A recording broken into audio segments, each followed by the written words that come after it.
வணக்கம் ஃப்ரெண்ட்ஸ். இப்போ நீங்கள் பார்த்துட்ருக்கிறது பாண்டிச்சேரியில் ஆரியப்பாளையத்தில் பாலம், பழைய பாலம் ஃபுல்லாக மூழ்கி புது பாலத்தில் ஒராசிட்டி தண்ணி போகிறதான் பார்த்துட்ருக்கீங்க.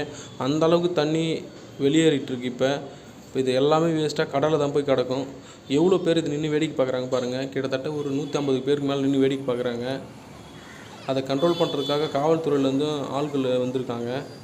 தண்ணி எவ்வளோ தூரம் போகுதுன்னு பாருங்கள். பி சேஃப் அண்ட் பி அவேராக இருங்க. பக்கத்தில் இருக்கிற வீடுகளுக்குள்ளெலாம் தண்ணி புகுந்து போயிட்டுருக்கு. அதை பார்த்தாலே உங்களுக்கு தெரியும். அங்கே பாருங்கள், ரோடு மேலே தண்ணி போயிட்டுருக்கு. அந்த வீடு உள்ளெல்லாம் தண்ணி புகுந்துடுச்சு.